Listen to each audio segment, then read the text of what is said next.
Good evening, everyone. It is Tuesday. It is time for the Russ Explode Studio show. We've got a couple of special guests on here today. We have Jason and Wendy today. So, we're going to talk a little bit about Jason's projects and his part in Xeno Nanite Titan. And Wendy also has some special new stuff to show off for the close of her Naughty Fairy Stripper Assassin Kickstarter. So looking forward to tonight. Hopefully the technical issues will stay away. If not, oh well, they'll have fun while I'm away figuring things out, as always. So let's welcome Jason to the show. Hey, How's it going, Jason? Hey, what's up? Now, I do have to ask you, how do I properly pronounce your last name? Oh, well, it's French, so it's pronounced so, like S-O, so. So that's where the So and So Studios comes from. Yeah, exactly. It makes sense because Chris Osborne had pronounced it like sex, and I'm like, well, I thought it was like Sue, and so no, we're both wrong. It's so. So I'm glad to clear that up. So Jason SEaux is with us today, and let's welcome Wendy Steen Shaner. Hi, thanks for having me, Russell. Yeah, no problem. Hey, somebody's got to be on here with Jason when I decide to cut out like I did. I was gone for an hour Saturday. So it was like, all right, everybody, I'll be back. And I tried like 4 microphones. I couldn't get sound to work. And then the video cut out. And then Facebook locked me out. And I'm just like, I'm just going to go to bed and they can just do whatever. But I managed to pull it together at the end. So, it's all good. So, hey, if something happens to me, I've got backup. I'm sure you can talk to Jason about all this fun stuff. So, oh yeah, we would hijack your show, man. Hey, it wouldn't be the first time. We're good at it. So, let me share out one more thing. I didn't get a chance to because Facebook force quit on me while I was sharing out. All right. So, starting out, can you tell us a little bit about yourself, Jason? I like to draw. How about that? All the time. I'm a father, engaged, pretty simple person. Not a lot to tell on that. It's not very exciting. But I draw my little butt off. I draw for Paranoia Comics. I do the book Necroman.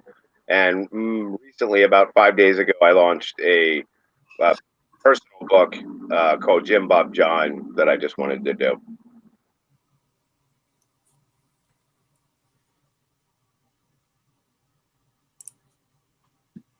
Sorry, I gotta give it a second. It's got a little bit of a delay when I click the button. No worries. So, yeah. So tell us a little bit about Jim Bob John. What is it about? It's just it's a real gross parody. I pick on everybody and everything, and it's just in today's politicized world, it's an easy target. There's everything that's open and available. Nothing is sacred to Jim Bob John. So the gist of it is, I was what am I allowed to say on here? Am I allowed to be like explicit and stuff? You got to keep it kind of PG. So okay. we are streaming to YouTube, which I have it restricted on YouTube. But so if we were going to YouTube only, it really wouldn't matter. Okay, so I mean, you can. I'll G-rate it for you. It was a late night, and I was really. I think I'd watched the news or something, and I'm like, this is absolutely ridiculous. So I created a Pennsylvania redneck named Jim Bob John, and he's basically like a cult member, if you will, and what you would categorize as, or what you would think is a Cult 45 member, if you will. Okay, and you said, well, I mean, you didn't say. I know well about the Necroman series. So you just closed out your, what was it, the 4th issue of Necroman? Issue 3. Issue 3, that's right. Everybody's got 4, so I've been getting confused because there's Naughty Stripper Fairy Assassins 4, and then there's Lily the Demons 4. And What was that? I got to give Wendy props. That is the coolest name for a comic I've ever even heard. I'm like, that's freaking brilliant. Thank you. Like, it does it all in one shot. You're like, I know what that is, and I think I like it already. Yeah. But yeah, Necroman's a fun book too. That's just a zombie superhero. He comes back from the dead and, trying to figure stuff out. Yeah, and it's been fun watching the series because from issue 1 to issue 4 or 3, I mean, well, I guess I haven't seen issue 3, just the covers, but your art has evolved since then. Oh, thank you. Usually, I mean, as an artist, I'm sure Wendy can attest to this. When you're locked into a series, it's like you get into this groove, and the more you get into the groove, the better you become, and the more comfortable you become with the subject matter. So it just becomes like second nature, where the subject that you're drawing, you can just kick its ass. Like you can really do a good job on it. But I appreciate that, so thank you. Yeah, it's no problem. And I mean, that's what you kind of expect from, what you want to see from artists. I did not want to join myself in. All right. Now that we got that fixed. Sorry, I was trying to add these photos you sent me earlier. Oh, no worries. So it's. So can I pitch you a little bit more on Jim Bob John? Oh, please do. I want to hear more. If you'd like. So the only way you can get infected with this virus is if you're an illegal immigrant alien, right? It doesn't affect anybody else. And the virus actually came from what we did was Russian. So it infects nothing but illegal aliens, and they don't want to eat brains. They just want free stuff. And Jim Bob John is not going to have any of it. And the zombies aren't really attacking people in so much as Jim Bob John's attacking them because they're zombies. It's horrible. I'm sure I'm going to piss a lot of people off, Wendy. If I can get more than 5 people to read the freaking book, I'm sure they're going to be like, that dude's an asshole, But I try to get away with it. You know how like Mad Magazine used to do it? Yeah. They were so a gross parody. You're like, man, you know what to expect. So Jim Bob John is nothing is sacred. I mean, I'm going after everybody. The first people he meets are libtards, and that's great. And I don't want to give it away, but let's just say they're discussing beers and microbrews with like beanie hats and tight jeans, or I think they're called stretch jeans or something like that. Like you get the look. It'll be a good time. Yeah. It'll be a really good time. Of course, Lewis, that would be the only thing he catches from this. What's that? One at a time. I said, of course, that'd be the only thing that Jason gets from, or that Lewis gets from this is, what about sex? Right. Well, hold on. He does have a love interest, Wendy, and her name is Betty Lou Sue. Okay, and this, if you can think about it, Betty Lou Sue is a really key component to the story, and it's going to be a complete mind bender when you get, to the end of the series, because the series is planned for X amount, to execute the storyline. But when you get to the end of it and find out what you need to find out about Betty Lou Sue, it's going to blow your mind. And when does this come out? Well, the Kickstarter, I think, has 25 more days. And then, you have the obligatory wait for like however long for your money. And then you have the obligatory wait for printing. So I'm thinking, like 2 months it should be out. Oh, very cool. Something So that's like on Kickstarter now. Do you have the link that we can add to the chat? Yeah, I sent it to Russ. Yeah, I'm going to get it added as soon as I get a chance. Okay, cool. I'm uploading like 12 images. So I was trying to add these images earlier and upload to Google Drive because it transfers to my Chromebook. Because like I told you earlier, I decided today to try to go back to the Chromebook because my laptop is what's been giving me issues. And originally I started using my Chromebook and I didn't have problems. So I'm transferring everything from my laptop through Drive to this through Drive. So it's taking a minute, but I will get it added as soon as I get a chance. Give me a second. I'm sorry. No worries. So the title again is Jim Bob John, a Trumponian tale. Chimponian Tale. You know, sometimes we need those parodies to kind of make light of the awfulness that's happening around us. That's pretty much what it is, and I try to be really direct with the awfulness that I portray. You know, like it's really. You're saying up front, this is going to be awful. Just be prepared. You're either going to love me or you're going to hate me. So I actually planned ahead because, you know, sometimes when you're doing things, the best thing you can do is prepare for success, if you will. So I started a Jim Bob John fan club, and I got a 1-800 Jim Bob J phone number so you can call me and leave me voicemails about how much you like my book. There you go. That's awesome. That's hilarious. And there's been several books like that have come out. I mean, not like it, exactly like it, but there's been several parody books that have come out. I mean, not only for Trump, but you know, for Obama as well. And they're lighthearted and they're funny, and it's kind of a nice takeaway from, you know, the things that are going on in the time period. Oh, I think I just needed to vent. And when you're drawing and doing stuff, it's easy to get bored when you're working on, you know, consecutively on a book. So Jim Bob John's really just been a little love affair of mine for the past 2 years. I've been sort of plugging away at it as I've been doing other things. So finally, I was like, you know what? I'm just tired of sitting on this book. I'm going to pull the trigger on it. Very cool. And, you know, like getting into it, I realized if you pinpoint any one demographic or anything like that, you could be seen as something maybe that you're not. So it's everybody. It's everybody. Yeah. I'm not talking to you. I'm talking to Ed. I will find you. I see you pointing. I'm like, if you want me to throw you in, dude, I'll throw you in there. Yeah, if you see me pointing it and I put a comment up, I'm not talking to you. I'm mouthing at this one here because I keep trying to get this guy to draw live, and I keep getting, you know, a bunch of, you know, I got to get things just right. You know, it sounded like a bunch of excuses, I think. So he's now forever known as AKA never going to draw live. And so he sent me a picture of a Joker cover and said, we're going to ink this live. And so now every week he tries to tell me he's got to go because he's going to go ink this cover. And I'm telling him I'm going to find him.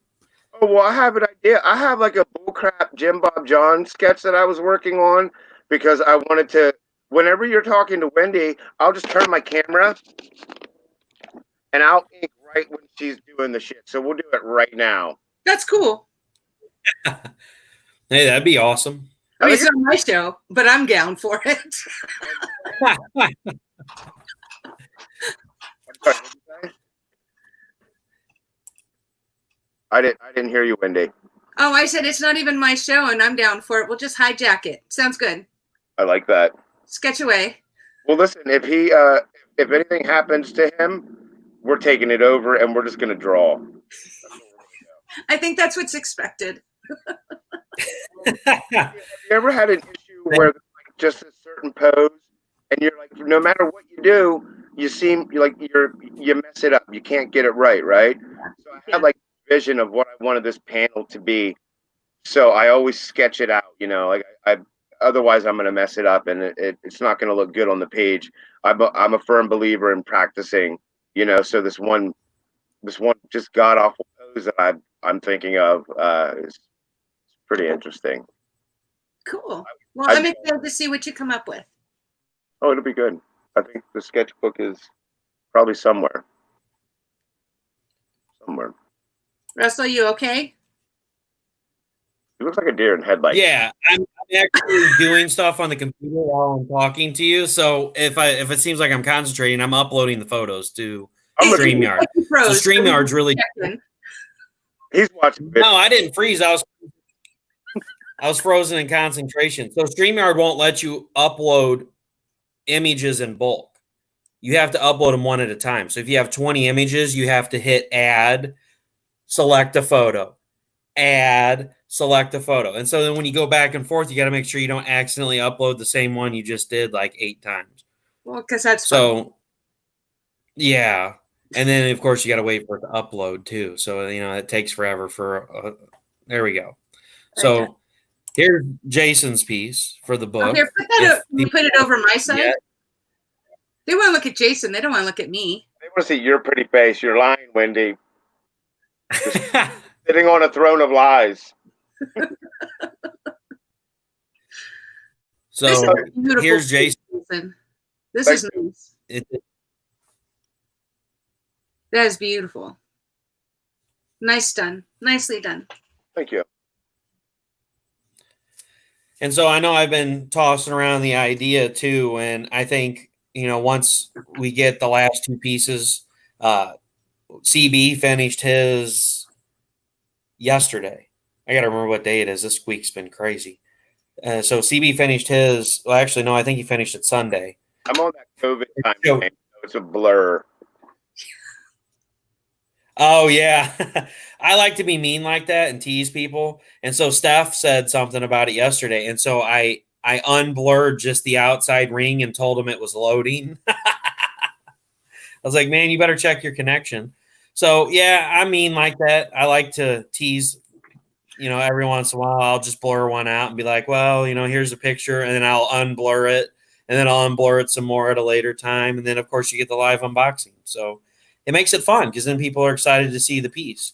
And so CB's was done Sunday. He showed it off yesterday on his live show. So anybody that is curious enough to see it, you'll have to go dig through CB's show and then watch this fine art while he's doing it. And so that leaves Eve's piece to be finished. And then I got David Harrigan should be doing a piece. It's kind of up in the air because he's got the Art Assassin Con coming up.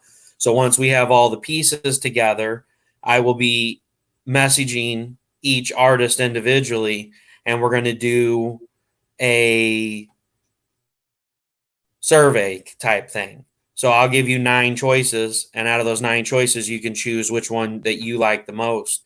And then at the very end, so basically what it's going to be is out of the 10 pieces, you'll get the 9 pieces that aren't yours. You vote for one. And at the end, I'm going to take all those votes, and whoever's cover has the most votes, use that for the cover of the book. I think that's the best idea because I don't really want to choose because they're all so good. And if I had to choose, it would be all 10 of them in like a mosaic on the cover. And if I could do that, that's what I would do because it'd be awesome. But that kind of defeats the purpose. So I thought about doing a public survey for it, but then you've got people that, well, I'm really partial to Wendy, or I'm really partial to Jason, or I'm really partial to CB that'll vote for it, just not for the piece, but just because they like that artist. And I didn't really like that idea. And after talking to several of the artists, they kind of felt the same way about it. So, the cover is kind of a work in progress. And the way the cover is not like a comic book cover either, to where it's going to be a full cover. The way that it's laid out in the template for doing the cover is you have the title and then the author at the bottom, and then that space in between is where the picture goes normally. And that's really pretty much the only templates that you can choose from. You can do it to where the art covers the entire cover of the book, but it just doesn't look good because, like, especially with Xeno Nanite Titan, there's a lot of letters. So you kind of block out that whole entire part of the art. And usually that's the character's head and body. So you got a crotch shot in the middle. And, maybe some people want to see that, but not everybody wants to see that. So, I mean. Not for stripper fairies. That's right. Shots in your book, Wendy? There's a few. She's got some covers, and she's got some awesome jeweled covers too, some metal jeweled covers,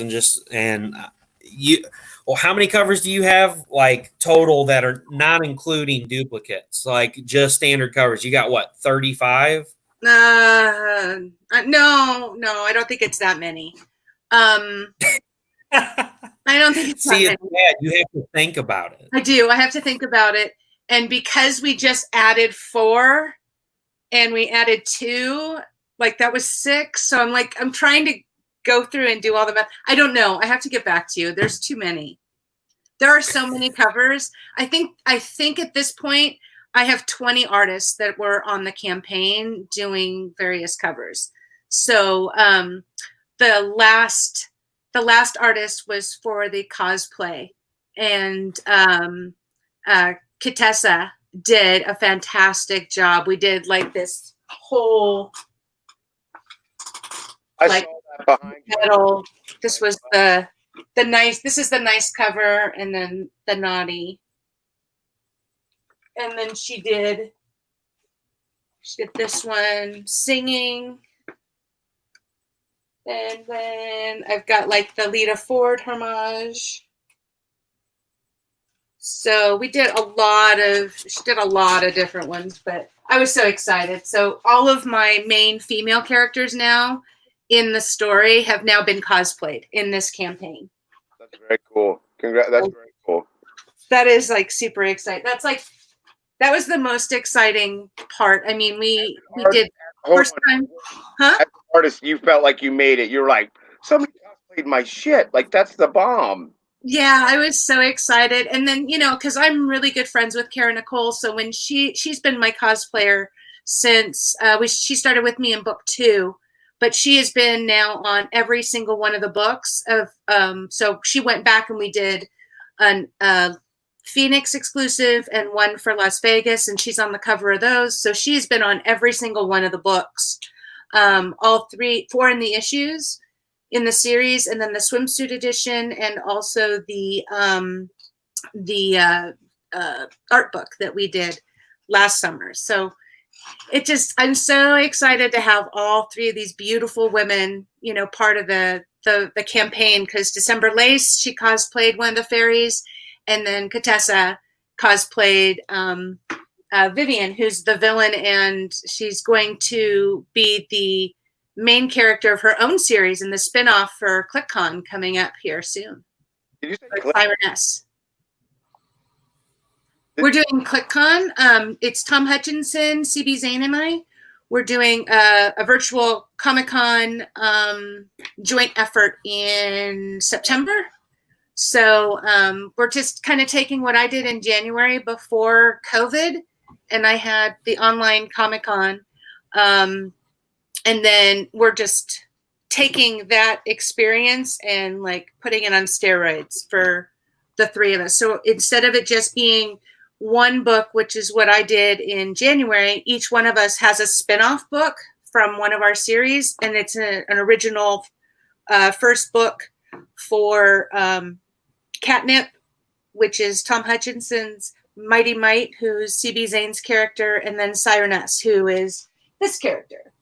So we're so excited because it's going to be one book that's 64 pages with all 3 stories in one. Very cool. And we're going to have I think there's 10 variants, and I can't talk about too much. Oh, did I not say it correctly, Mike? ClickCon. Sorry. I thought you said clit. See, that's what I think he's saying too. Yeah. Well, it could be because of, naughty fairies. There you go. Yeah. I don't judge. No, but it's going to be exciting. So that's in September. Can I ask Wendy a question? Yeah. Okay. So you do these variant covers because the market basically demands this. So here's my question. Do you find a lot of your regular fans will have that FOMO, like that fear of missing out, so they'll buy all your covers? You know what? I think I have some fans that are completists and want everything. Okay. And then I have fans who are like Steph Wilson. They only want Steph Wilson covers, or they only want Kara Nicole. So it just kind of depends on each individual person and what their interests are. I get so excited because I pick okay, these are the covers I'm starting with, and I always end up getting more covers by the time the Kickstarter ends. People adding, people volunteering, finding a new artist who wants to, hey, I want to do something for you, and I'll throw it in. And I just really try to build up the community in comics. So my focus is how can we help each other as artists in the comic community and build each other up. I'm already going to check out your book because just the title makes me want to draw the characters. You know, I'm like, that's everything I wanted in life. It's usually the reaction I get. Like, Yeah. I go, hey, do you want to draw for me? And they're like, okay, what are you doing? And I go, Naughty Fairy Stripper Assassins. They're like, oh my God, yes. How is this not in my life right now? So yeah, it's been a lot of fun. Thank you, Lewis.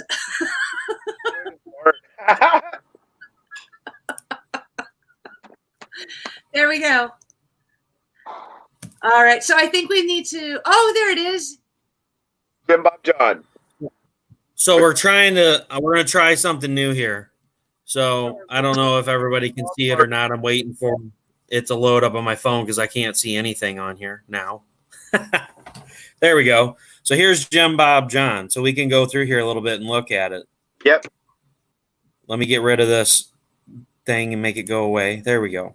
So we got the Trombonian Tale issue 1. You got right now we've got 841 out of 1,500 with 13 backers and 24 days to go. So is this your main cover here? No, that's the. Oh, hold on. I'm gonna try to share this, but I might give you feedback. No, that's the.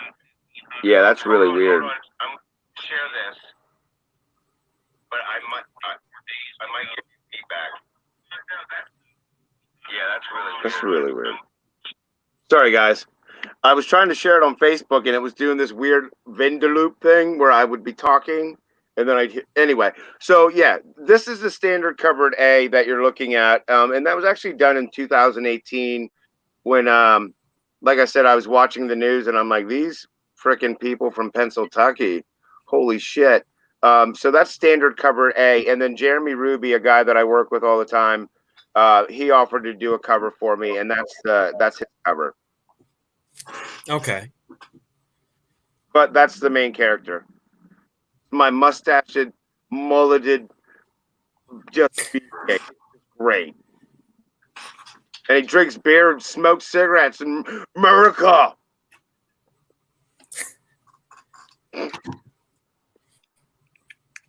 So there he's drinking beer. So, I can walk I see you got this. zombies in here on the cover. Are there zombies in the book? Yeah. Only illegal aliens can get infected with the zombie virus. So if you have a green card, you can't. You're cool. Only illegal aliens get infected with it. It's going to be great. So I left the text out, but it's pretty savage stuff.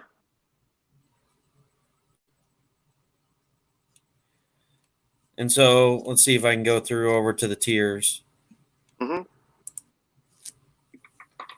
I don't know if it'll make me log in or not. Of course, I'm not going to log in, but when you scroll down, it should there show. we go. Cool.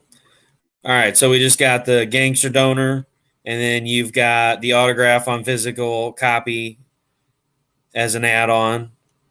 Yeah, and then I see you've got with all the Necroman stuff that we've been getting, we always get requests for autographed books. So instead of charging fans a fee for that, what I'm going to do is just take the autograph fee and donate it to the National Gay Coalition on behalf of Mike Pence. So if you get an autograph, I'm going to make a donation with it, 100% of it. okay, awesome.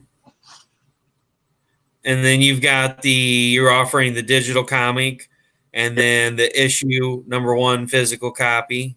Yep. And then the variant cover, which is the one with Jeremy Ruby with the zombie cover, correct? Mm-hmm. And so there's only 50 of those, and only 22 are left. Yeah. Well, we had to. And then you've got because I had to be able to offer variants to comic shops and other things. Oh, okay.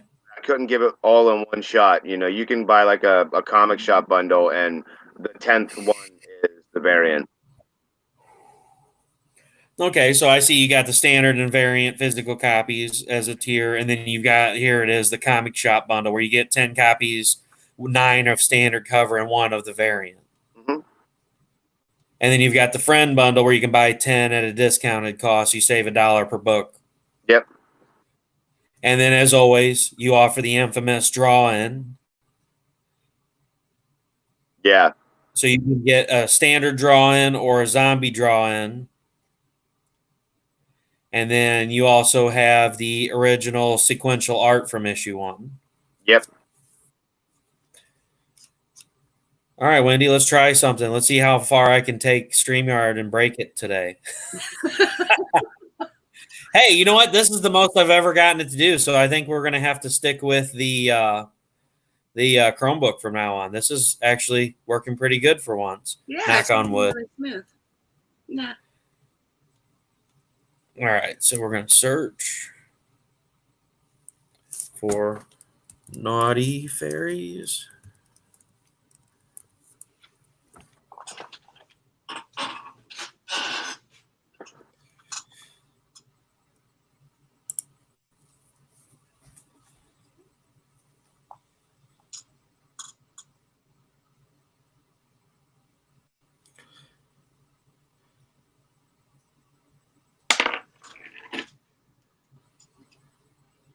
Doesn't load very fast when you're streaming at the same time. No. Looks like you That's crushed the only- your goal, Wendy. I'm sorry? It looks like you crushed your goal. I think I did. Yeah. I had no clue how we were going to do on this particular book. Like I said, the highest was for the online Comic-Con in terms of Kickstarters, because this is the 7th Kickstarter that I've done.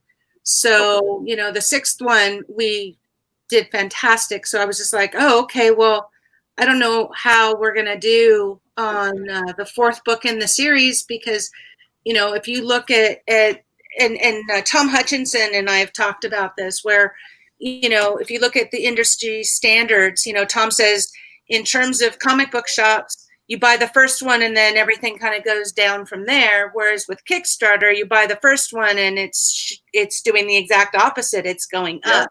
Yeah. Because you're building your fan base and everything else. So, I'm super, super happy that it's doing so well, and super proud of everybody involved in the project. And, I could not be prouder. I'm super excited. We got 4 more days. So, we'll see how we finish. As long as we finish strong and we keep going, it's going to be great. Well, you sold me. I'll pledge you tonight. As soon as we're done with this, I'm going to go check you out. Oh, well, thank you. That's so sweet.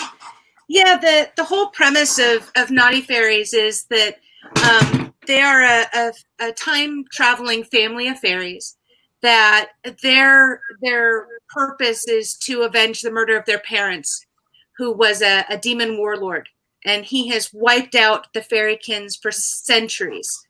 And as they're honing their skills working undercover in the Naughty Fairies Gentlemen's Club, they are taking on these contracts to get rid of these really horrible people that are doing really horrible things.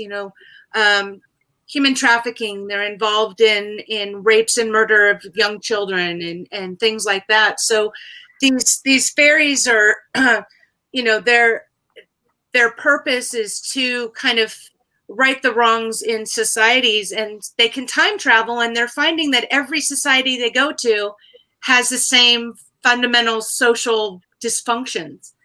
And it's more of a social discussion about what's going on in society that's kind of the taboo that nobody wants to really talk about. You seem to have a subtle way of doing that where I'm just like right in their face. Yeah. I love this series. I love working on it. It's been so much fun. We're taking the villain and we're giving her spinoff in Sireness.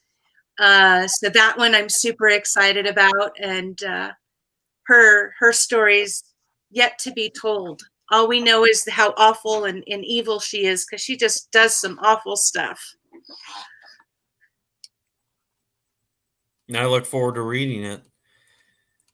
Well, thank you. I'm excited because, I have just a couple pages left to finish in terms of lettering and things like that, and cleaning up, and then it should be ready to print within 2 weeks. Do you do it all yourself? Yeah, I'm doing it all myself. We did the I mean, it's been written, so that part was done, but I'm doing all the artwork and all the lettering and colors and everything else. So much fun, huh? Doing it all yourself. It is. I don't want to Be share. a comic artist. Be a comic artist, they said. Do it all. Do it all. It'll be great. You're gonna have so much fun. Now, do you freehand or do you use? It looks like that's a computer program. It is. It's 3D rendering, so I use DAZ Studio software to work with the 3D models, and then I go into Photoshop and Topaz Studio, and I do the post work there. I know. I have a few friends who use that as well. That's why, like, as soon as I saw it, it's like a very distinct thing. Yeah. No, I love working with it. It's much easier. I mean, I do drawing freehand, and in fact, I've got a couple tiers where in the Kickstarter. I just enjoy the freedom I have with the DAZ Studio, and it's challenging because it's not easy to take what I have in my head and put it and manipulate it in this 3D world. Mm-hmm. It's a lot of work, but it's rewarding and I enjoy it. And this is working on it too. We're doing across. Oh, do you want me to talk about it, or would you like to, Russell? No, you can talk about it, Wendy. Okay. So no, I was just agreeing with you. It is hard to get it into what you're going for. Yeah. What Naughty Fairies is doing is we teamed up with CB Zane and Scorpiana, and we have a cross promotion going. So if you back both Scorpiana 2 and Naughty Fairies 4, you get a free metal card. In fact, I have one here. Well, this is for Lily. I think my other card fell. But anyway, I have a metal card for Scorpiana and Naughty Fairies that you get as a for backing both campaigns. I sure noticed an awful lot of his covers on everything. Mr. Circle template himself. Steph is everywhere. We love Steph. We do love Steph. He sure has been quiet the last few days. He must have a lot of edits. I gave him a lot of work to do. Oh, did you? I think everybody gives him a lot of work to do. So, is that something you can talk about, or is that secret? I don't know. He's just got stuff he's working on. Oh, I thought you seriously had given him a lot of stuff to do. Oh, well, I don't know if it's a lot, but I've said, hey, do this, please. So Lily Demoness with Mr. Luis Torres, he is here in the house, and he has 21 days to go. And Lily Demoness and Naughty Fairies does have we have the cross promotion happening for a metal card there. So this is the metal card that you get for backing both projects. So if you back both projects, just let us know and we will make a note of it so you get one free in your package. Very cool. It's a nice cross promotion. I love doing the cross promotions. I find that it makes me super happy because I'm supporting my fellow creators. 2, the backers seem to really enjoy it because they get extra free stuff. And we're also exposing new fans to different pieces of work that they may not have bought. Like some of Lewis's fans may have never even thought about Naughty Fairies Stripper Assassins, but because they checked out, they're like, oh, well, you know what? There's this cross promotion thing. That looks kind of cool. I'll try it. And then we start sharing our backers. We need to stop being so competitive and looking at how can we work together and help each other and raise each other up. Because we've already got enough of that competition with the big 2 that are looming over everyone. And we need to rise up together. And that's how we can compete in this field. We need to work together. And I think that message is getting spread more and more. And I think that backers and fans are starting to appreciate it. They understand it. They get it. And it just makes me so happy to be able to do it. I mean, honestly, genuinely happy that I can share out my friends' projects and work And together. don't forget to get this either, because this is Miss Eve's very first cover right here. This beauty. She did such a beautiful job on that. Thing. She did, and I cannot wait to see her piece for Xeno Nanite Titan. I mean, they're all wonderful, but I'm really excited to see what she has to offer. Because like Jason here, who's like, well, I got the line work and stuff done, and I'm working on it, but no teasers. You'll have to wait. I don't put out like that, buddy. Oh, I think I was sending mine to Russell like every 15 minutes. I'm like, look, I added this. What do you think of this? I changed this. I'm doing this. You're just like, okay, thank you, Wendy. All right, thank you.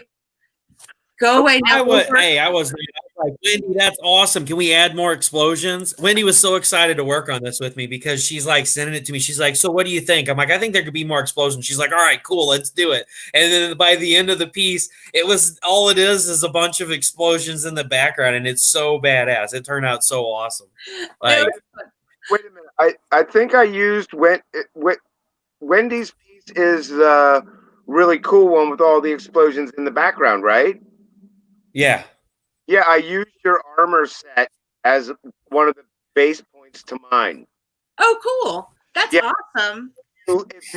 Because in a lot of the images, it was tough to get a feel for the character completely. So I was like, what the hell am I going to do with the forearms? And I like the way you laid your texture on like the chest pieces and the shoulders. So I borrowed that. Awesome. Yeah. Yay. Yeah, because I took, it was Ed's piece, right? You showed me Ed's piece, and that's what I started with. So we passed it down the line. We did, but he had the really big, heavy machining armor. And I thought, what can we do for Xeno Nanite Titan to make it a little bit easier for him to maneuver? Maybe before he gets into that big suit, does he have something that he wears that allows him a little bit more maneuverability, like kind of the undersuit that he wears to get in? So that's kind of where I went with it. Like in Fallout 4, have you ever played that game where like you wear armor, but to get into the mech armor, so you have like a subset of armor, and then you get into like the big armor, like you're in it. And that's kind of what I was thinking. And when I talked to Russ about it, he was like, "Yeah, no, that's totally cool." I think you called him like Punisher. You're like, "That's so Punisher." Yeah, this is exactly what I said. I was like, it's badass because it kind of reminds me of the Punisher. And that was what was so cool about working on this project with all of you is, I know a lot of people, we had talked about this kind of the other day. A lot of people say, sorry if I don't know if I'm on camera because I'm loading up some pictures of Necroman to show off of Jason's. But, that was something we talked about the other day was, I don't like doing edits because the goal of my piece that I have done for the book was to have open interpretation of what other people see my character as. And, I know in my mind what the character looks like, and I want to see what other people envision and put that on paper and add that to the book. Because as you read the book, you're going to have your own visual interpretation of what the character is going to look like. And this will help people to see other people's viewpoints other than what they see in their head. And they can take, from that and form more of an image in their head and play out the scenes in the book. And I think it's going to turn out really good. I hope. Hold on, time out. I just found out now that he gets a mech suit. I would have totally drawn a mech suit just wrecking everything. No, he doesn't get a mech suit. Okay. These are all theoretical talks, but no mech suit. Okay. I'm just making up stuff because he won't tell me. He didn't tell me Yeah. after. I know, right? How you ask me to draw shit and not give me a background? He's like, well, just use these as a base bone. And I'm like, all right. Yeah, he wouldn't tell me. So I'm just making up my own story and sharing it out. I kind of like yours. Where bigger. Because then we could really wreck some stuff. Steph must have seen his own covers on Facebook, so he had to come see what was up. What's going on, Steph? He says you need to be in a suit. Suit and tie. Listen, this is coming from the guy that spent 30 minutes last Thursday talking about not ironing clothes. And you expect me to have a suit that needs to be ironed? I mean, come on. We had this talk. My idea of ironing is putting a wet washcloth in with the shirt and turning the dryer on for 5 minutes, and it's good to go. That's not how that works. No suit for this guy. Then I'm doing it all wrong. That's not how that works. Oh man.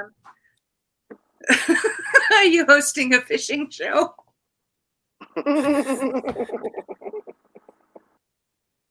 A fishing show.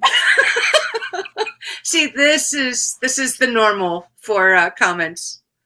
Well, Steph's been MIA for like 2 days. Yesterday, I didn't see him on CB's show, and I'm like messaging him. And so, like, for some reason, Facebook took away the ability to tag people. So I have to put @ now, and then somebody's name to tag them, because it used to, like, up until yesterday, you could type somebody's name and it would pop up, and I could click on it. Yeah. And so I'm like, well, this is goofy. So I was trying to tag Steph and just like bombard him with like notifications so he would come in and his name wouldn't come up. And I'm like, oh man, this is terrible. Yeah. So they may change it back. Yeah. Every day Facebook changes. Like, just when you get used to how it works, it's like, oh no, we're gonna change this. Hold on, everybody. And then they change it back. And then they change it again. And then they change it back. And I'm like, whatever. So I got them loaded in now. Cool. So here's a piece from Necroman. Yeah, that's cover number 1, and that's an homage to, I think, it's Spider-Man number something, and I think it was a, I know it's not 300. Maybe it was Spider-Man something. I don't know. It's an homage cover. That's cool. Thanks. And then we've got this piece as well. That would be issue 3. And that's Jeremy Ruby. Like, Jeremy Ruby does all my coloring for the Necroman series, for all the covers. The series itself is black and white. So Jeremy Ruby he's going to ride out with me through issues 1 through 4. I like that glow in the dark kind of feel to it with that green.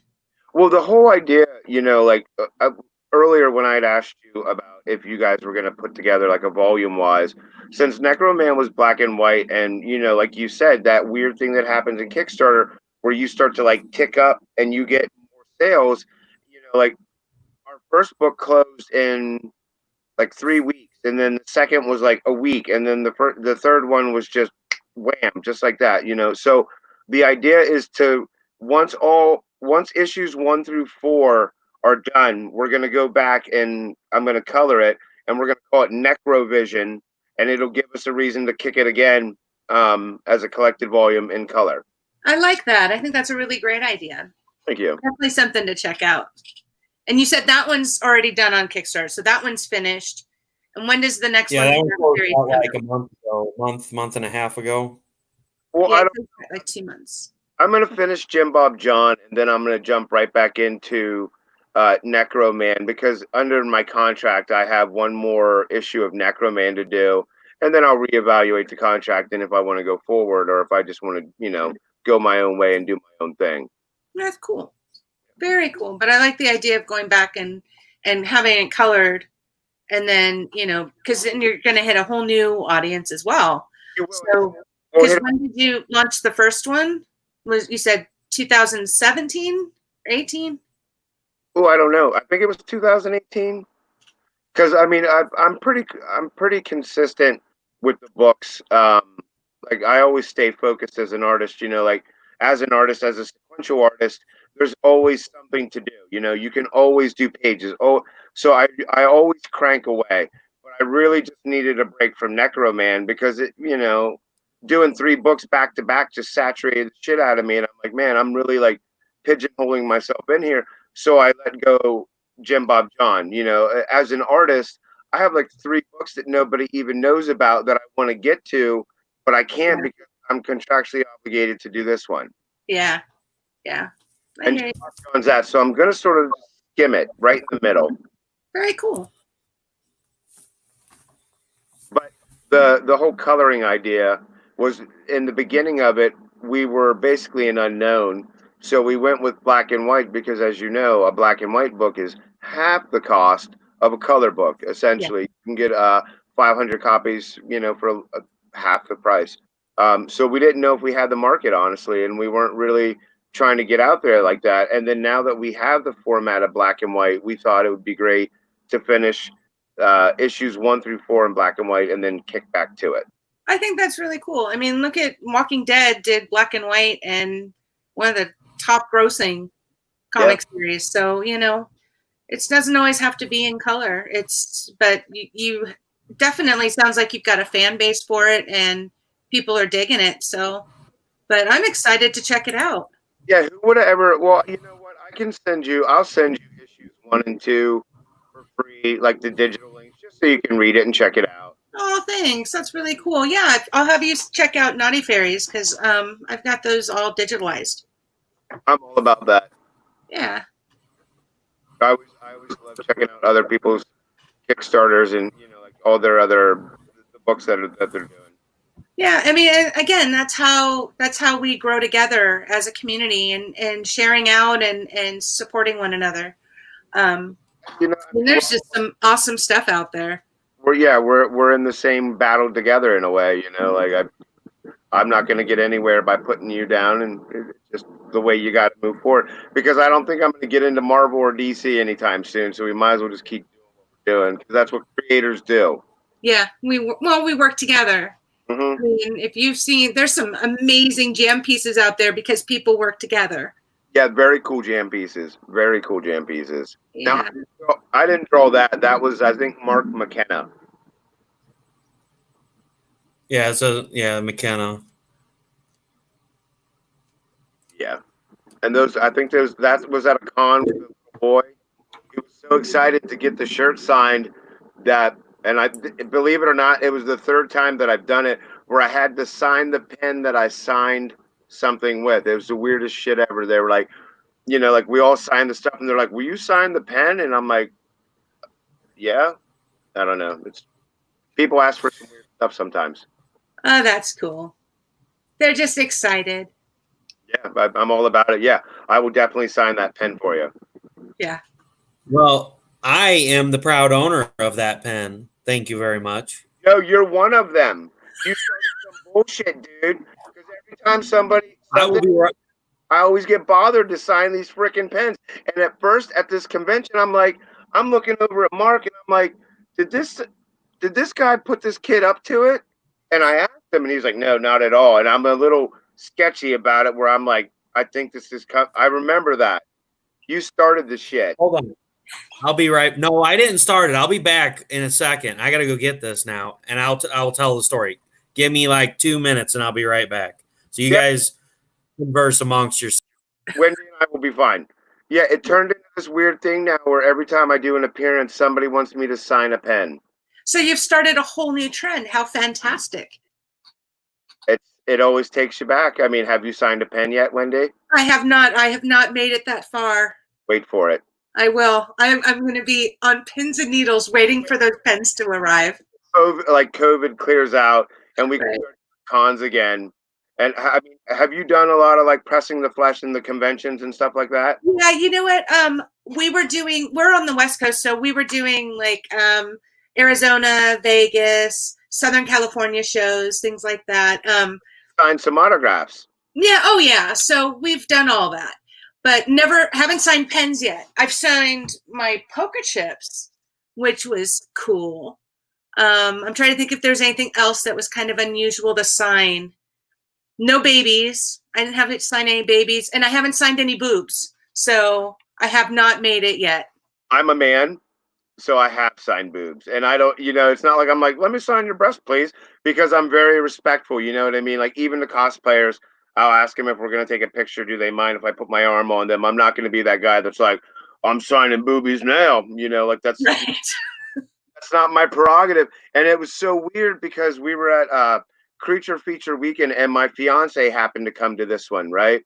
So she's sitting like right in the back, and there's some woman with some big boobs, and she was like, "You can sign my boobs," and I'm like, now she had been drinking heavily.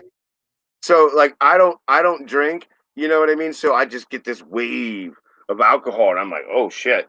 And she's like, you can sign them, and like it was a good time, but enough of that. And hold on, you should see me. I'm signing it, and like my fiance's behind me, so I'm signing them, yeah. And she's just eyeballing me, like, really, Jason?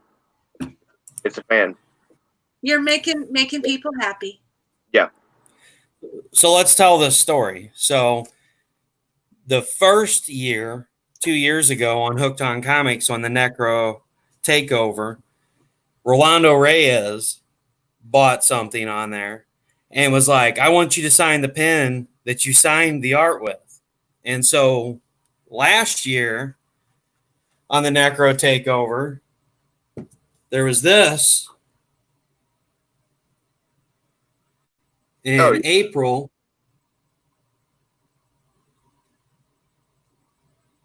That's signed. Yep.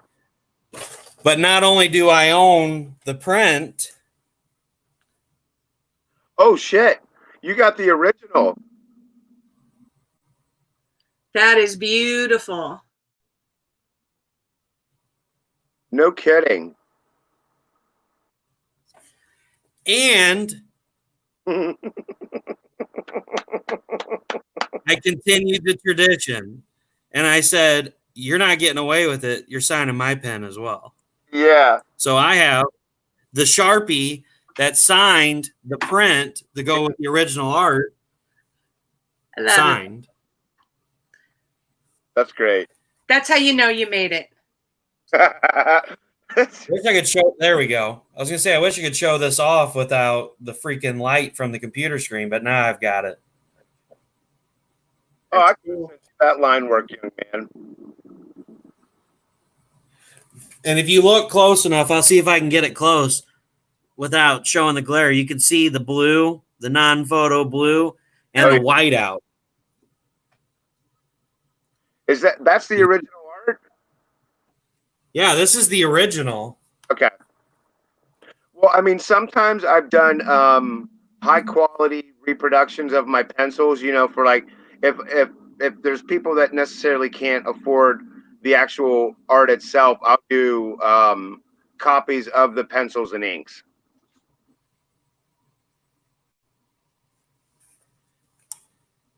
Yeah, because no, it's got the non-photo blue in it. I was trying to find there's a couple of spots where you can really see the whiteout on there, but see if we can get a closer look on that.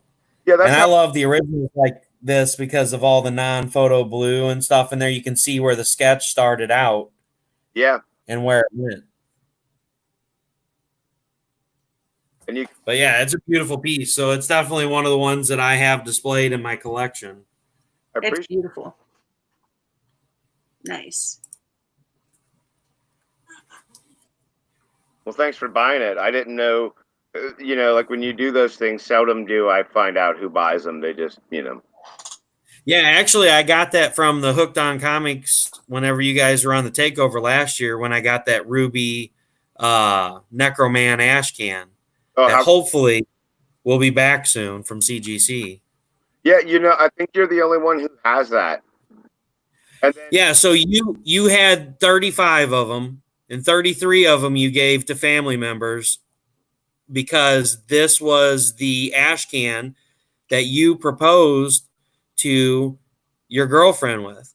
And so the other two copies, one you gave them to John and Mary, and so one of the ones that went to CGC is theirs, and the other one I won when I bought this.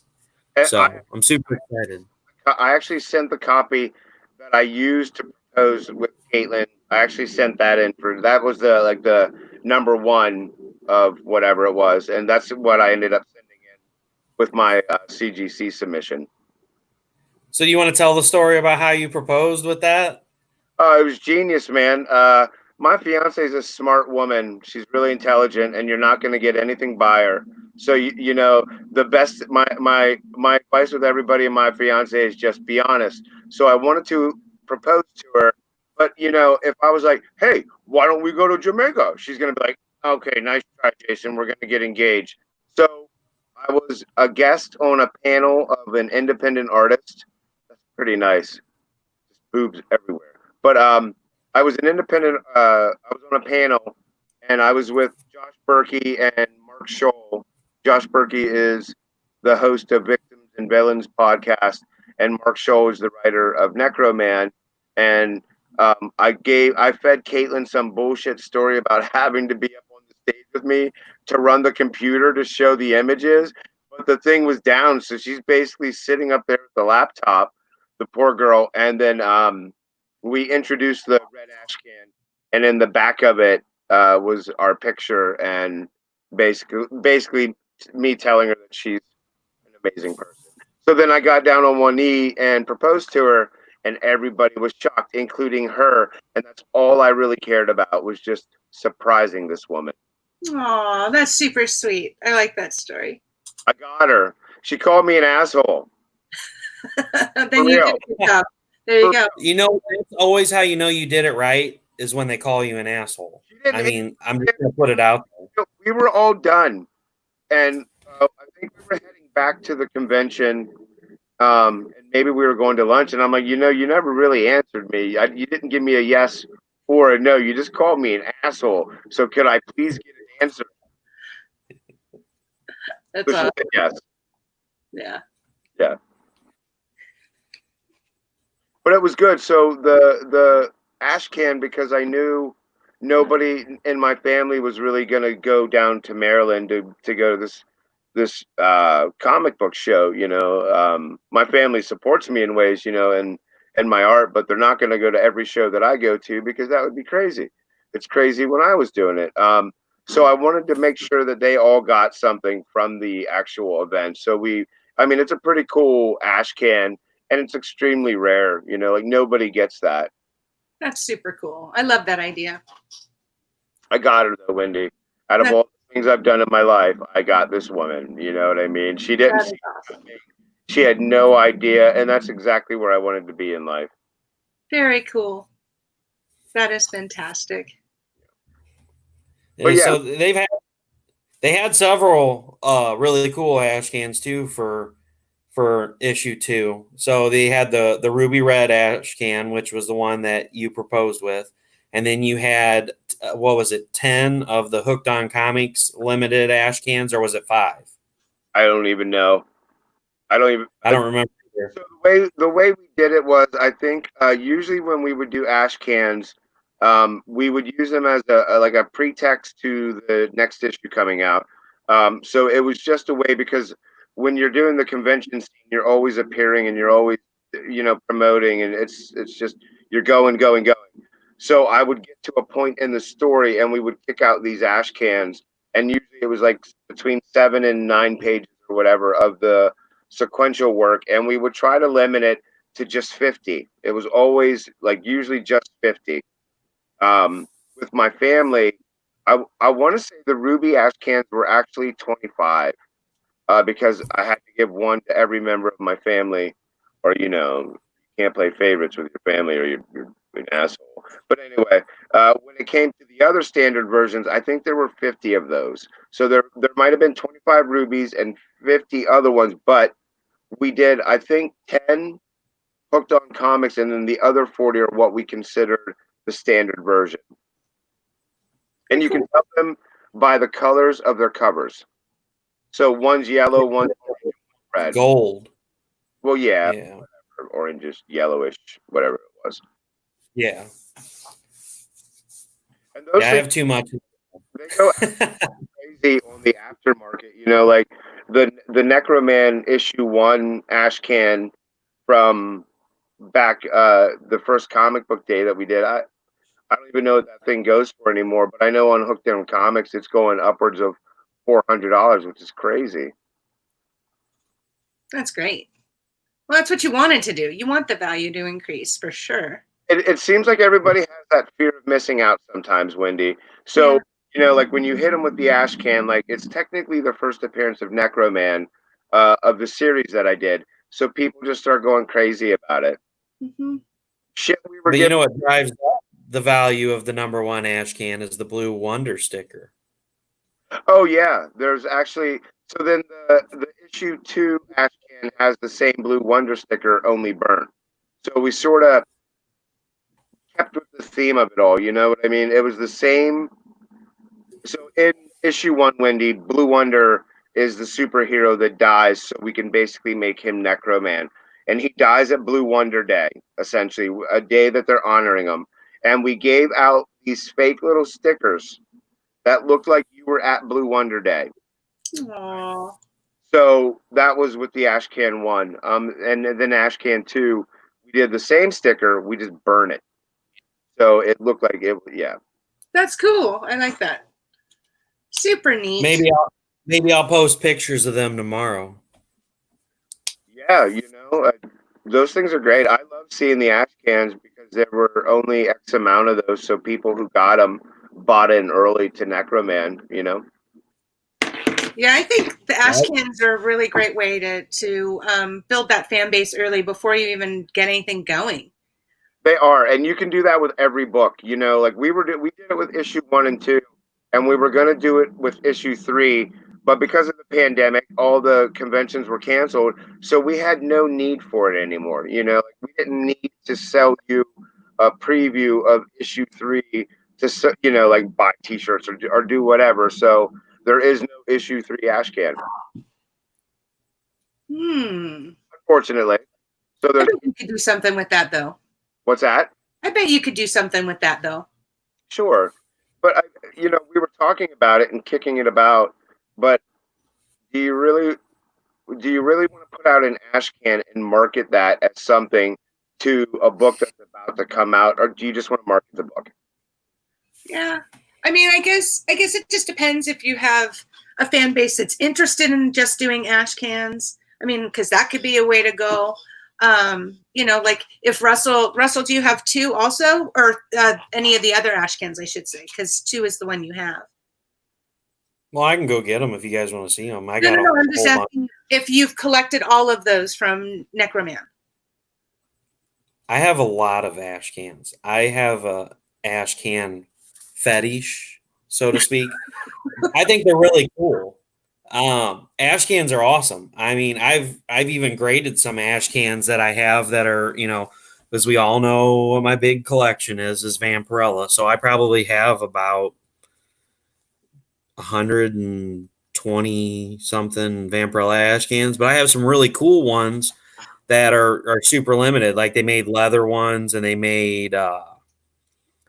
they had some for the actual manga that came out, the manga style Vampirella, $20.99.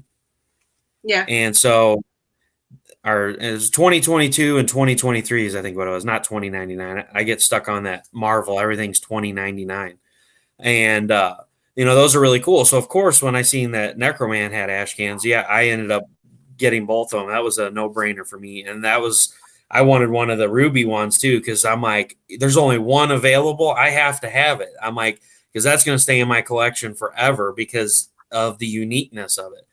And there's another ash can that I just picked up like in February because they just started closing all the cons, and so it was really cool. One of the book creators took an ash can that they had already printed and then printed over it with COVID-19 and the biohazard symbol over the cover of the book in red. And only like 25 of them. And I'm like, it was only like $3 or $4. I didn't buy it just because it was rare. I just bought it because it was cool. It's like, now 50 years from now, when my kids go through the books after something happens to me and they go through there and they're like, oh, wow, here's something from when I was 5 years old and COVID-19 happened. That's really cool. So there's a lot of neat things that you can get that go into ash cans that never actually make it to the full book. And you get to see a lot of the preliminary sketches that led to the actual art that was in the book. Because a lot of times, it's not even finished art. It's just like kind of like line outs of what they're just making a point and not trying to really impress you with the artwork, but more over the story. And then later on, they go back through and they finish the art in it. So I think ash cans are awesome. Issue 1 of Necroman's ash can was filled with all that behind the scenes stuff. You know what I mean? We were new to doing books and we had no idea what we were doing. And I always thought that it was cool to show the behind the scenes sketches and stuff that maybe inspired the artist and stuff like that. So That's the best part. I love that stuff. you don't get stuff in 120 Vampy ash cans. Holy crap. Mike Wazowski said it right. That's a shit ton of ash cans, buddy. But we don't judge. Hey, what can We don't judge. We don't judge. what's that? We don't judge. No judgment. I know. Hey, we all have our thing, and I can't help it, And what's really cool about some of the Vampirella ash cans is going back on the whole thing where you get the preliminary art. So a lot of times, like with Vampirella, the ash cans will be like the approved cover of the preliminary. So they'll send the preliminary over and say, is this okay for the cover? And they're like, yeah, okay, it's approved. That's what ends up on the ash can sometimes. So I have the ash can and then I have the actual book itself, and it's the same art, but this art's the preliminary, and it's really cool having that. I mean, kind of like having, this here, it's like, this going from this to this. And I love seeing that process of where this came from. And so, that's the kind of the cool thing with the ash cans. And so, yeah. I picked up, I think 3 of the ones I picked up this year were the leather ones because, for a while they were super expensive. And I managed to pick up a couple of them for like $3 or $4. And I'm like, oh, that's a no brainer. Yeah, sure. I'll take these. So I have probably 3 short boxes full of ash cans. And I think I have like maybe 20 graded ones. So very cool. They're a lot of fun. I mean, it's just a good way to get to the collector in the market, Well, and so, I love my love for ash cans has kind of intertwined itself into the campaign. So if anybody hadn't noticed yesterday, I was at work and I was just like sitting thinking about the book, and I was like, it'd be really cool because I love ash cans. Even though this is a novel that hopefully soon to be comic book series with Xeno Nanite Titan, it would be really cool to take the excerpt from the book that I'm going to release to the public when the Kickstarter goes live. So basically my goal is I'm going to take the first 2 chapters and I'm going to make it available to the public. That way people can read into the story. What's the story going to be about the character? And then, to kind of give them a little more into the story without sitting there and trying to explain the book. Here, you can read the first 2 chapters. You get the gist of the story up to the point where something happens. And being a huge fan of ash cans, I just had this brilliant idea yesterday. I was like, it would be really cool because, I mean, everybody's going to be able to get it digitally, but that's not something you can hold in your hands. So I thought it would be awesome if I would take that and print it into an ash can, quote, ash can, of the first few chapters of the book and do a cover on it and do like a soft cover book and make 150 of them and sign them and number them and, sell them. And I'm not going to sell them like super expensive. I mean, I quoted them yesterday and it was going to be like, it was super cheap. And I think for like 150 of them, it was around $500 with shipping to have them shipped.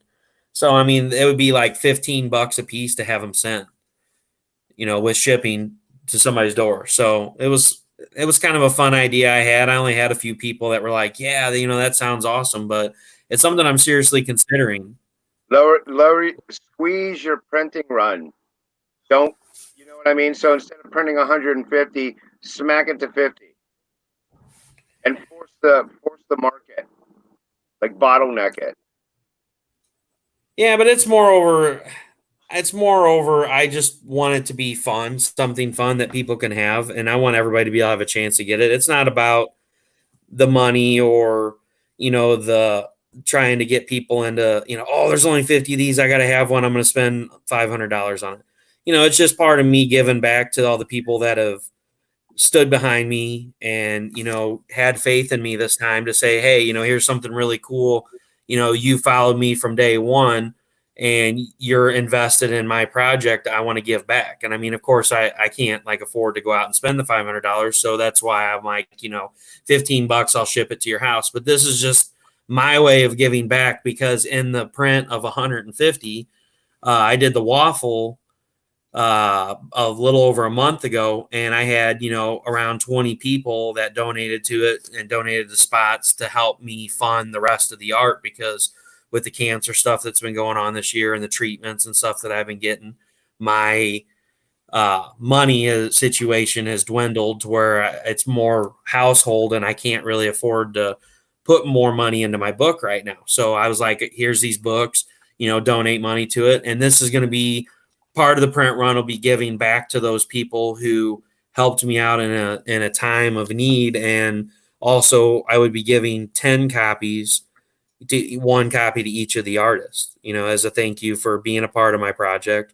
And, that's what it's all about when the indie industry is, working together and helping and lifting each other up. And this is kind of my way of helping out, because I'm not a super talented artist. I mean, Wendy got her Steph Pool drawing. I did one for Steph, and I did one for Ed that I posted the other day. That's, it's pretty funny.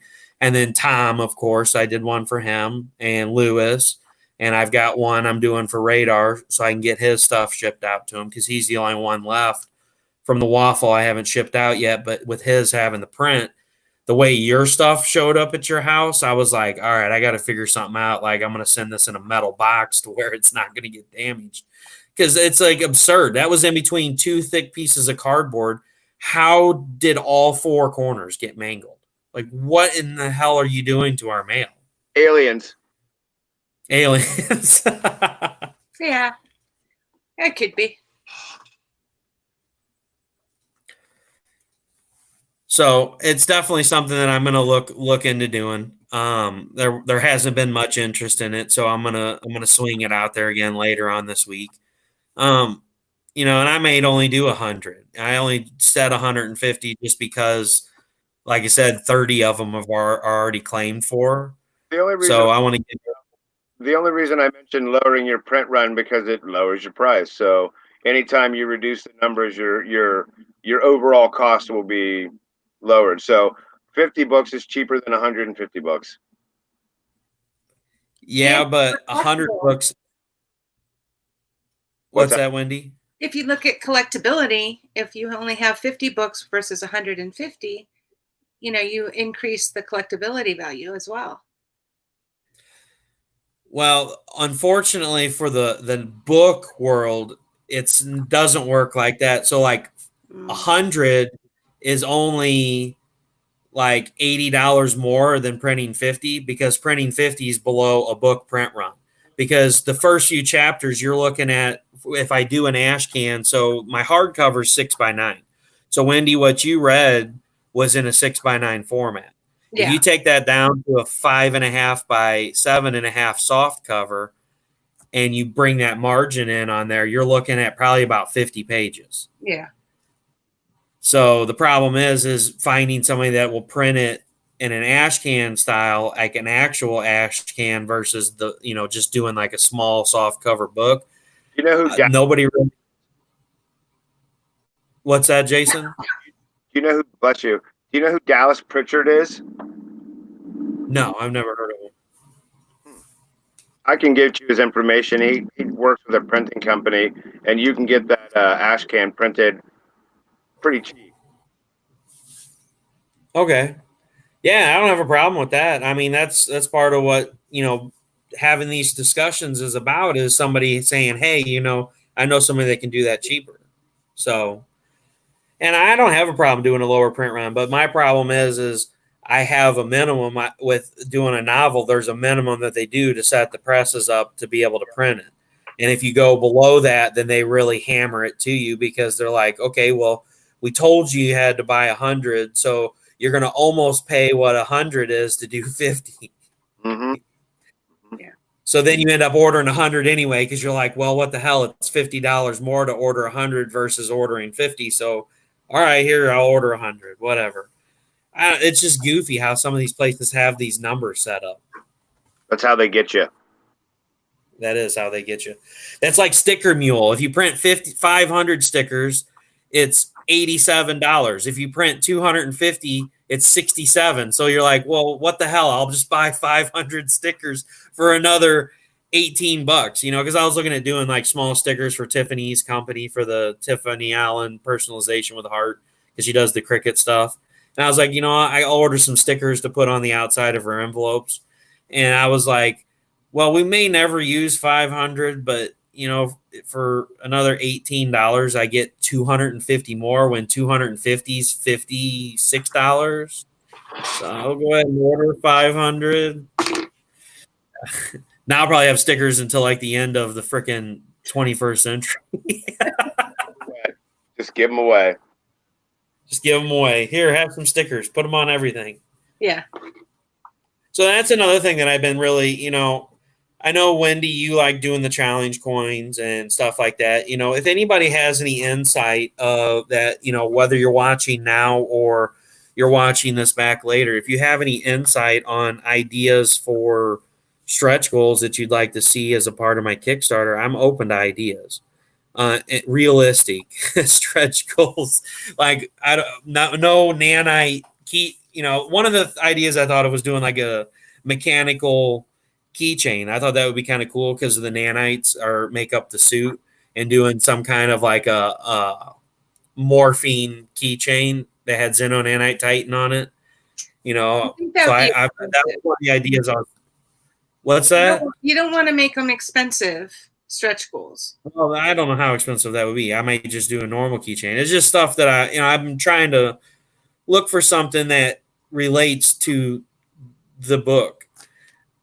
And one of the other things I thought of was like maybe like a cool Xeno nanite Titan window cling, you know, something like that for like your car window or whatever. Because I like stuff like that. That's cool. Like I have the super sweet 5-finger death punch window cling that I have in my window, and it's like brass knuckles, and it's got the FF in the inside the finger holes. That's cool. Freaking awesome. So, you know, if anybody has any ideas of what you're wanting to look for, or has any insight on, you know, what kind of stuff you guys want to do, you know, shoot me a message. Give me some ideas of something that would be realistically possible. Have you put any teasers out of the book yet? Have you given anybody a taste of what you're doing? Like, can they as read far as the book you're doing? Can they read like the first chapter or anything? Not yet. Wendy's read the first 2 chapters, and Ed, Steph, Carrie. There's like a handful of people that have read it, but I can't really put it out there until it goes to editing. I haven't read it. You heard his feelings. Well, I've been slowly leaking it out. You know, I don't want to send it out to a whole bunch of people at once because it's the final draft, but I still have to go through and edit and make some changes. My goal right now, where I'm at, you won't even let me finish it. What'd you say, Wendy? He won't let me finish it. He gives me this book. He says, "Here, read this," and then I get to this incredible cliffhanger, and he's just like, "He won't let me finish the book." That's what you want to put out. You want to put it out to that cliffhanger, and that could be essentially your digital ash can, just to get people interested in it. Yeah, and I think that's where both of them I talked about was doing it at that point. Yeah, and that's why I did what I did. So I let the night that I was like, all right, I cut it off and I made a separate file, and then I had already wrote past that point. And so I was like, Tiffany hadn't read it, my wife hadn't read it up until like maybe the first 10 pages when I had started writing it. The final draft. I never really let her see all the rough drafts and the crazy spreadsheets that are everywhere because she'd be like, "You're mad. How do you keep track of all this stuff?" But I was like, "All right, hon, I'm going to go get a shower, sit down and read this." So I cut out everything. I put chapter 3, and I had chapter 3 written out and chapter 4 written out, but I cut all that out and then made a separate save file. And I was like, here, read this. So I went and got my shower, and I get out of the shower, and I'm drying off and everything. I take my contacts out and put them up, and I go in there, and she's like, "Why did you stop there?" And I was like, "What do you mean?" And she's like, "Why did you stop there?" She's like, "You're not done. You need to sit down and keep writing." I'm like, "No, I'm done for the night. Sorry, it's like 10:30. I'm getting ready to turn in." And so she was so mad at me. But here's the thing, I need that kind of reaction when people read it, because like if I let my nephew read it or I let my wife read it, they're going to be partial to whatever I write. And so I needed a legitimate reaction from her of, is this where I cut off for my digital ash can that I'm going to put out with the Kickstarter? And I got that reaction. And so I talked about it on the show. And then I guess Wendy didn't know that I was going to do the same thing to her. And she's like, "Really? That was really mean." And I was like, "But are you interested? Do you want to know more? That's all I need to know at this point. And then I'll share more with you later." And that's kind of what I said. What's that? I said, yes, I want to read more. So give me more. And you said no. So you're mean. Russ, you want to get them just enough, and then get them some more. Yep. And I'm really happy with the story. And it's like I said, I'm not going to say I'm an all-star writer and there's not going to be mistakes and there's not areas that I don't need to improve. This book is going to be the best that I can make it through help from others. And that's why, I am sharing tidbits here and there, because I need that constructive criticism of somebody else looking at it and reading it, because it's in my head. I know what I'm seeing, what I'm writing, but does everyone else see it too? And so, my goal is to do each book the best that I can, but to grow as I go through the series. And by book 3, to have it to where, and I'm not saying that I won't get to that point in book 1 before I get it to Kickstarter, because like I said, I'm finishing it up now. I've already talked to the editor. We're in talks of clearing a schedule next month to get it sent in, go through it for spell check, continuity, all that, make any adjustments that need to be made, and then send it back. And so there may be stuff that gets added between now and then. But, I'm really happy with how the story's gone. Reading through it, it almost brings a tear to my eye to see that after 10 years and through the adversity that I faced with everything that's gone on, that this is actually happening. I mean, back in 2011, when I said, "Hey, I'm doing this project, what do you guys think?" And everybody's like, "Oh yeah, I'd read something that you wrote." I had 10 people that were interested. And so I was, do what? A sample, or you lie? A sample? Yeah, you're going to have to let me read what Wendy read. Okay. Or I call bullshit.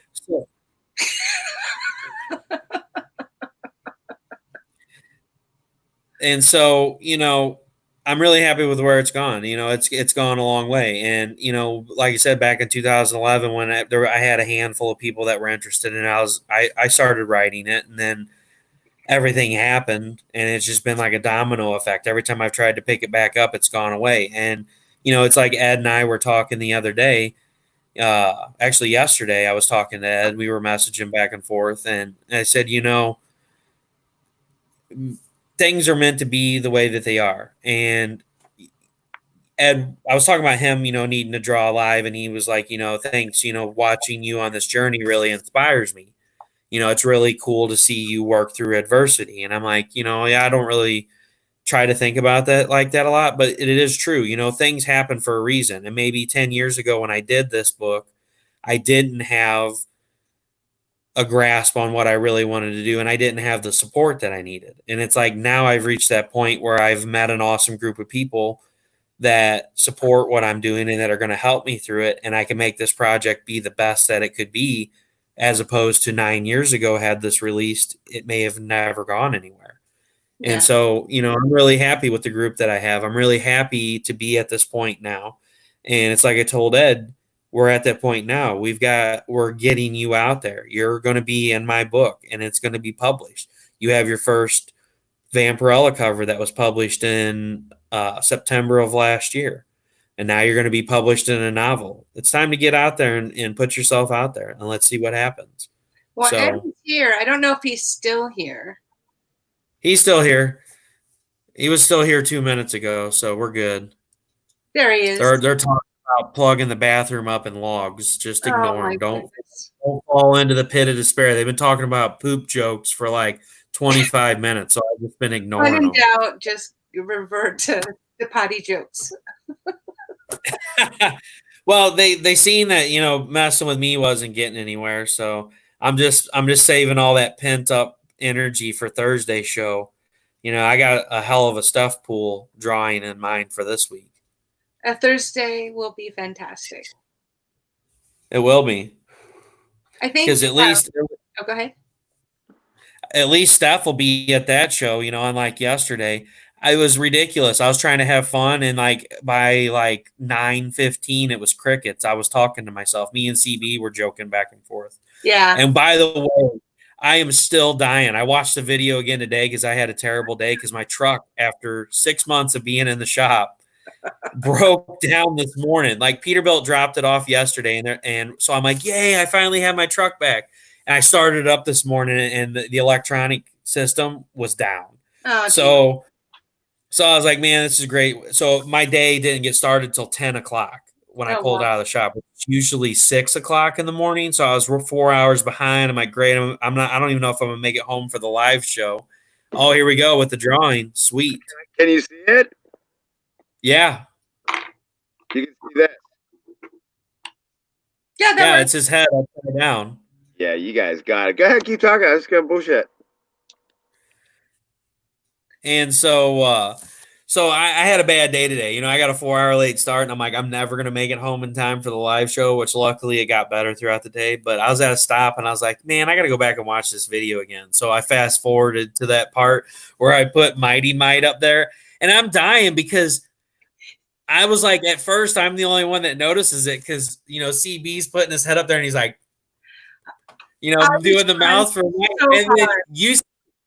and you seen me laughing, and the next thing you know, you're over there dying, and Michael Shoemaker's looking at me, and Lewis is looking at me, and they're all like, and then they look at you, and you're laughing, and by then CB was already done doing it, but we were just dying laughing, and everybody missed it. Oh my gosh! Oh, it was hysterical. And I've been teasing him about it. I was just like, that was brilliant. Because I saw him and I'm like, okay, ignore it. Pretend like it's not happening. Like whatever's happening over there, just don't look. Just focus on whoever's talking. Don't ruin their time on the show. And then I just couldn't help it and I lost it. I just fell into goo and just lost it. It was so funny. And he was not helping. Sometimes getting drawn into glue is pretty fun, and then it's like a slippery little slope you can't get out of. You keep laughing. It's a good time. Trying to figure out how to put you on the bigger screen so we can see what you're doing here. Oh, can't you see? Hold on. No, we can see. I'm just trying to switch you to the bigger screen. I'll figure this out eventually. I can't see what you're saying. Oh, wait, I see it now. Well, that's like I don't know how much longer I'm going to be able to hang. Yeah, I'll probably be on here for a couple more minutes. I'm going to have to call it quits too. 3 o'clock comes mighty early in the morning. So you got to go in. I just want to go live for you. So technically, I drew live for you. How about that? Hey, that's awesome. There, we'll get to it, and then that will be it. Super cool. That's awesome. There's your Jim Bob. Jim Bob. All right, well, listen, I'm going to go too, but it was awesome talking talking to all you guys. Yeah. And Wendy, Meeting Yeah. you. yeah, it was my pleasure. I'm going to look you up on Kickstarter and Okay. pledge to your magazine and say what's up. But Uh, I are you on Facebook at all? I am. I'm under Wendy Steen Shaner on Facebook. Well, would you prefer me check out your business stuff? Are you? Do you? Okay. It's all there. Well, hold on. I'm going to write your name down because otherwise. And then I also have a Facebook page. It's NFSA.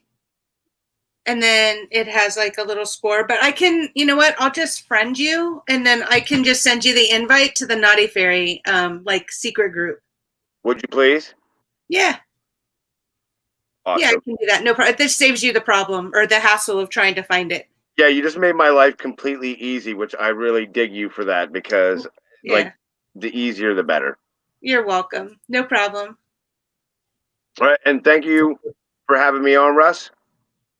Yeah, thanks a lot for being on. I appreciate it, and we look forward to seeing more of your art. Yeah, I appreciate it up. Yeah, and don't forget to stein some more Sharpies.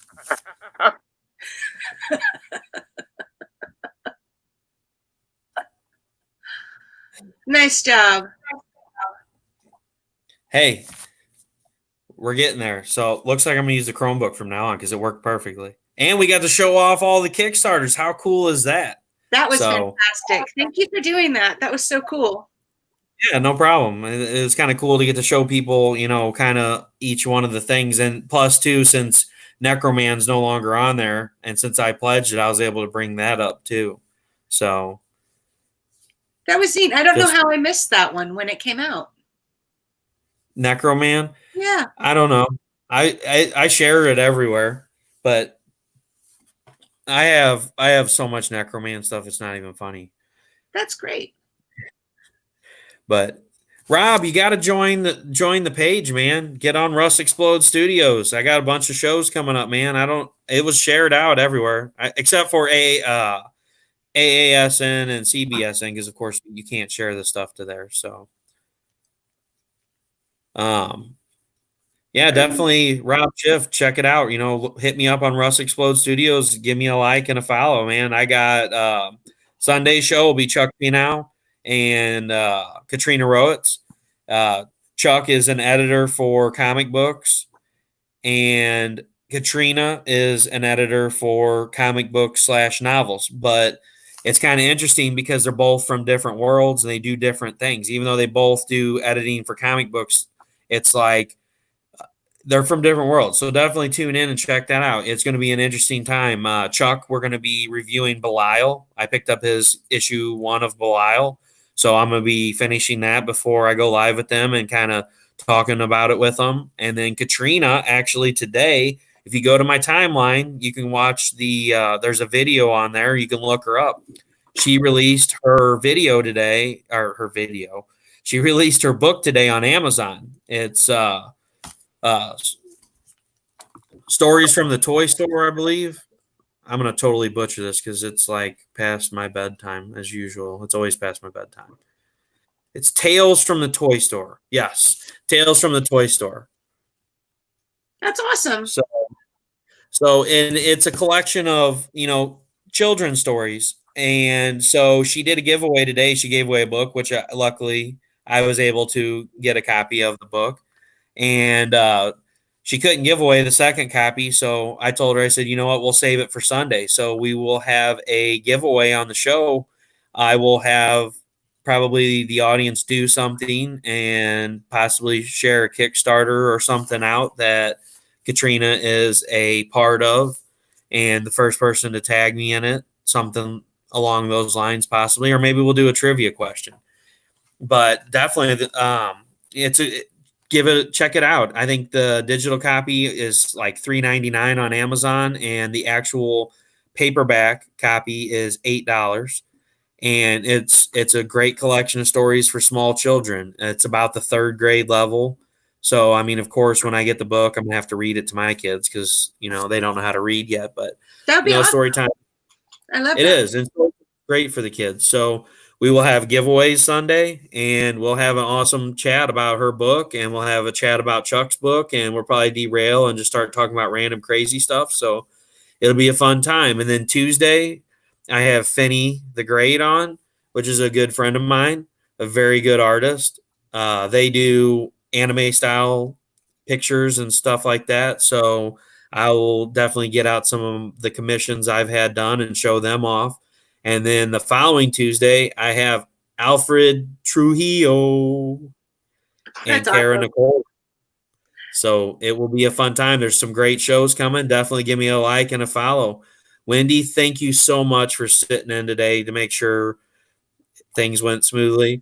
I'm You're like, if I disappear today, my guest is going to be by themselves. So it was like, I need to bring somebody else in here to at least so they have somebody to talk to. So It worked out it great. was great. It was great having you tonight. Thanks. If you want to show off your cosplay covers one more time for the people that weren't here earlier. All right, so the new cosplay covers by Katessa. I've got this one is the nice version here, and I have the naughty. So nice and naughty. And can you see them both? Yep. So I got those two, and then I've got this one. This turned out so cool. You can see like That is awesome. numbers in the back.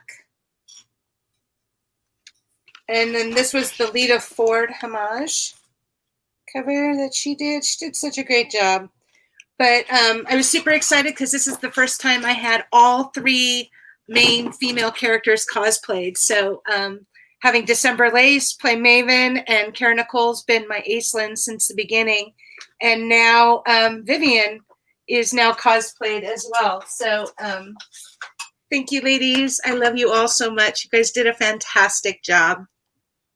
Yeah, awesome job. So if you guys haven't already, anybody that's watching now, anybody that's watching back, check out Naughty Fairy Stripper Assassin issue 4 on Kickstarter. There's almost now 4 days left.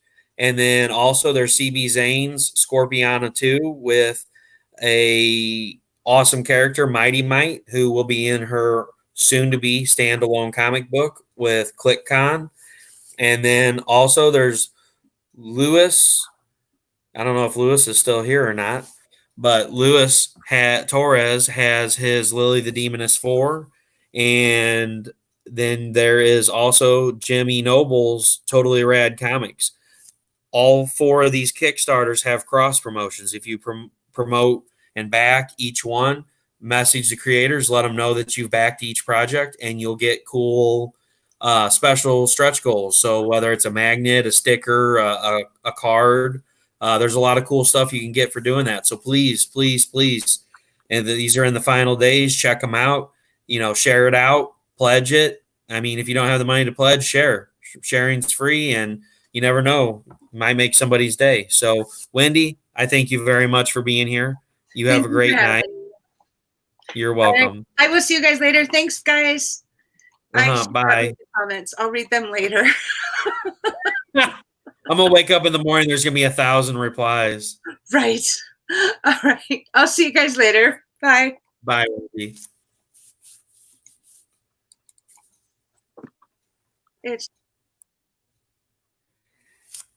All right, guys. We had a great show tonight. We showed off some awesome Kickstarters. We showed off some awesome original art. I'll show it off again for Rob since Rob's just now joining in. We had Jason SEaux in today. And this is an original piece that he did a while back of Venom. And it's one of those awesome originals that's got the non-photo blue in it. These are my favorite. I mean, having original art to where you can see where it's in the beginning stages and where it made it to this and then it finished out. Here's the final colored piece. Is absolutely amazing. So thanks to Jason for being on tonight. Thanks for Wendy being on tonight. Here's some stuff Wilson for you. That stupid glare. And you're going to back stuff in a corner, Rob. So, again, thanks for being here tonight, guys. And everybody have a great night. Have a great rest of the week. Please like and follow the show. Like I said, big show Sunday, big show Tuesday, and then we have Alfred and Kara on the following Tuesday. So I will see you guys there. Have a great night.